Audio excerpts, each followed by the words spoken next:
On an October evening in 2007, a celebration took place on the banks of the Truckee River, not far from Reno, Nevada. It was a diverse group: Native American tribal members, conservationists, ironworkers, architects, painters, carpenters, contractors, engineers, and construction apprentices. They had set aside their different ways of looking at the world in order to build a unique shade structure for the Nature Conservancy.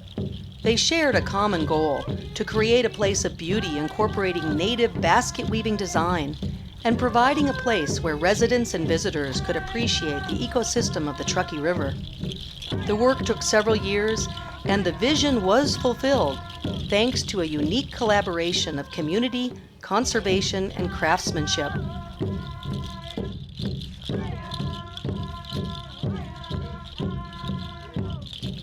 Of course, any good collaboration necessarily brings diverse viewpoints to the work at hand. At first I was a little skeptical about it, and then once I saw it assembled, it's a masterpiece. I didn't think it was going to work looking at the picture. Wouldn't have there been an easier way to do this besides weaving this in and out of here? You know, working with apprentices, there have been a few hiccups along the way, and between catching the warehouse on fire and having the buckets all have to be rebuilt because a rainstorm that showed up and moved them. It's been kind of an interesting process on this one.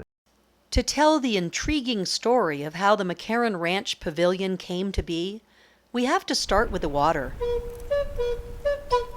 Named after Paiute Chief Truckee, the river originates at Lake Tahoe, plunging east through the Sierra Nevada and the Truckee Meadows on a 140-mile journey that ends in Pyramid Lake. 15 miles east of the urban area of Reno and Sparks lies a stretch of river that was selected by the Nature Conservancy for a special restoration project at the old McCarran Ranch. After decades of damage, the Truckee River ecosystem is getting a boost back to the thriving state that was once the norm. Back in the mid-19th century, explorers such as John C. Fremont noted the lush vegetation and abundance of large fish. And in the United States geological exploration of the 40th parallel, ornithologist Robert Ridgway described the Truckee River, its banks fringed with dense thickets of rather tall willows growing about 15 feet high. During the summer, these luxuriant meadows were the abode of numerous waterfowl, while in the thickets magpies and smaller birds were abundant. Ridgway went on to list all the species that were found along the Truckee River. But today, due to a long history of misuse, the ecosystem is highly degraded.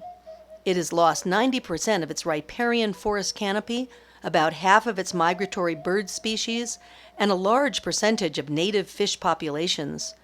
Weeds, not old-growth cottonwoods, overrun the banks.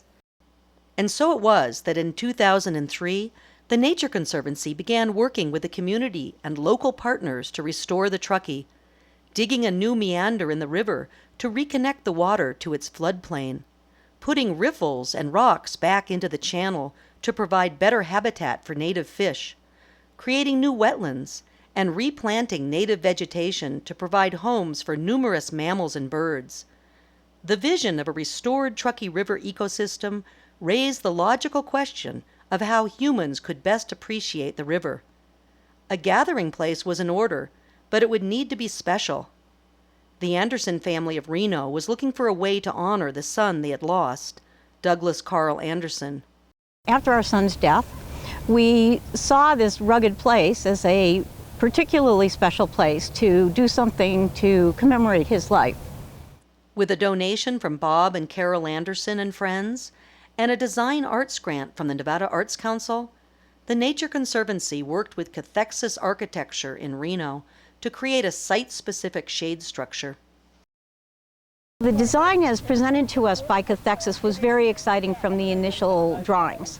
And each permutation of the drawings, it became more exciting. The rougher timbers, all of that are a little more raw materials of what shelters in this area, 150 years ago would have been built out of. The Shade Pavilion would reflect the rustic, natural character